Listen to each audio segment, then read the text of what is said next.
JuJu Smith-Schuster on set this week to answer some questions from fans on Twitter and to give us the latest on the drama in Pittsburgh, right? We did it with, get ready, a bunch of puppies.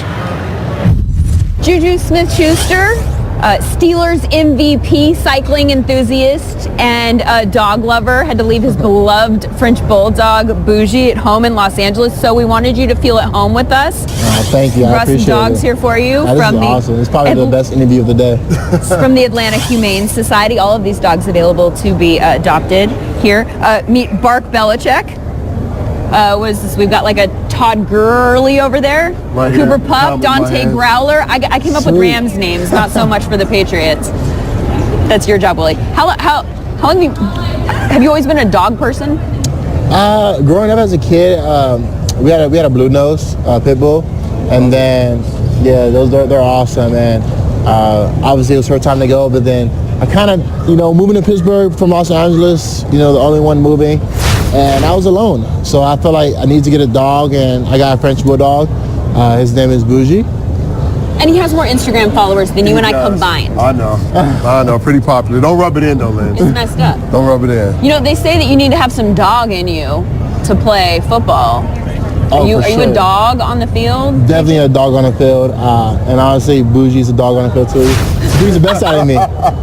So this is awesome. What do you say about the year? What do you think that is coming from your teammates and the coaches and the staff to make you the MVP of the team? And I think that's pretty special, especially with all the talent that you guys have. Yeah, it's second season.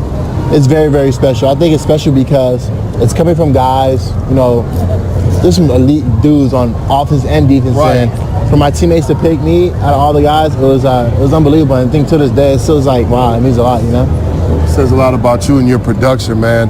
You're at the Super Bowl. Of course, you guys you want to be here playing in the game, but you're here on some other stuff. But you did play against one of the teams that's in the Super Bowl, the Patriots. You guys actually beat. You're gonna get a lot of man-to-man, a lot of double team, to your best player, and well, you got a lot of double team. Yeah. Well, you get a lot of double team to those guys, but definitely gotta beat the man-to-man coverage. Right.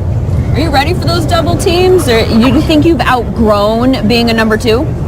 Oh, for sure. I think was he ever? Wait. I don't think he was ever a number two. You're saying they were a 1 and a 1A? I was always 1A, 1B? No, I always said when I refer to certain receivers, you could have two number ones. And I think his production from his rookie season till his second season always was like number one, right? I see it.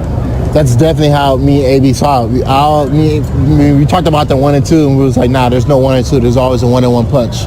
There was never really a 2. I mean, you have one dude on one side of the field, you have a dude on the other side of the field who dominates. And yes, we compete about who gets, the yards, the touchdown, the catches. And we're the first to do it in our franchise. And still, it's history to have over 100 catches each, over 1,000 yards, and the combined touchdowns, we're hitting double digits. So it's unbelievable that what we've been doing. And yes, it's a 1 and a 1. When you think about what you guys have been doing, and AB for the last 5 years been the most productive receiver as far as receptions and touchdowns, has it crossed your mind that probably wouldn't happen next year if he's not there as a teammate? Like, have you thought about that? I've thought about it. I think at the end of the day, with AB on the field, it does take, it does change the whole defense scheme for the other team because it's AB. You have to watch him. You have to put the best corner on AB. I think sometimes maybe, but I think as time goes on, situation if AB wasn't there, I'll be able to embrace that role, take that role on. I'll be super excited. To be the guy. But at the end of the day, I think what's best for the team is to keep him on board, and everybody eats and wins the Super Bowl. Have you talked to AB? As vacation, the last time I talked to him was during the season. This vacation time, I let him be. That's right. Do you think that that's a realistic option at this point to keep him on board? You said that would be the best thing, keep everybody there. Is that something that you can actually see happening? Oh, definitely. I mean, you keep AB. You just figure out the situation with L. Bell.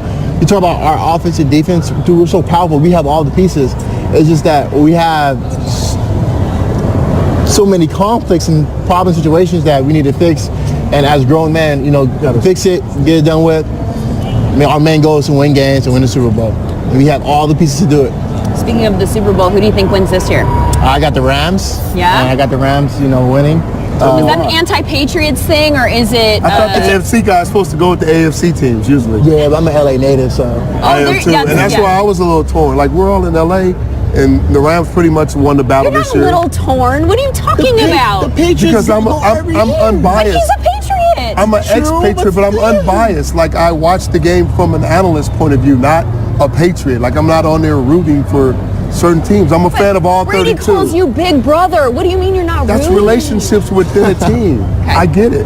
Why? Why Rams? The Patriots, obviously they have their run. They're still going, they're still going great. I want to see a franchise like, Los Angeles Rams, to win the game and to bring them back alive. And it's good for LA and super exciting. I got one. I got a quick one. Okay. Roby Coleman came out and said, Brady, it's not the same, arm strength, speed, all the different things. I mean, I know you think certain things as a player, and those certain things that goes through your mind because you're a competitor, but would you ever do that going against in the biggest game of your life, like to amp a guy like that up who doesn't need any motivation, but you give him a little shot? But does it amp you up by saying it? Like, is that what you think what he was doing? I think for him, more personally, it's more so that Look at him, the Rams and Patriots They're going already at it got already. him going.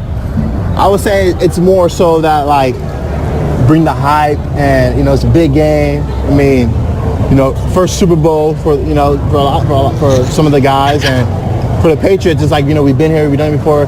And Tom Brady, you know how Tom Brady is. He's your guy, man. Tom Brady's going to do what Tom Brady does on the game day. Right. All right, so we have some fan questions for you that we put on a couple of the dogs, including that one who I hope I didn't wake up. Mike asks, at what point did you realize you finally arrived in the NFL? Oh, hi. First game. Yeah.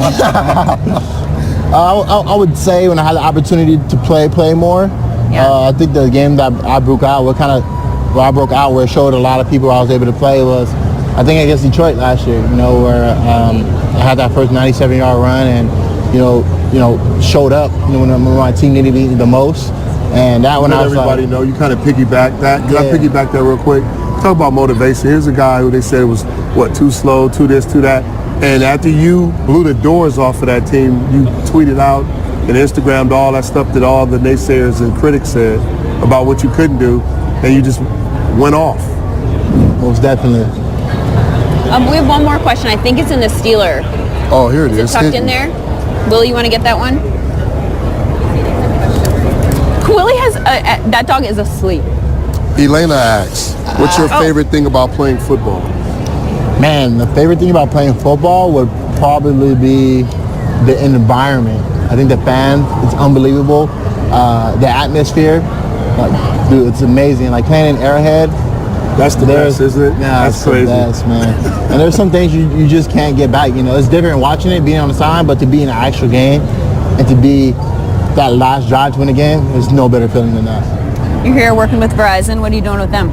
So with Verizon, I'm doing some great things. There's this new product that's called 5G. It's pretty much like goggles you put on your head. Kind of like virtual reality, but kind of not. And it's like there's no delay. It's literally instantly fast. It's something that's going to change the future for sports. So I'm super excited about that. Goggles. And they have a nice setup where you can throw footballs a game. Definitely check it out at Verizon. All right. JuJu, thanks for stopping by. Thank you.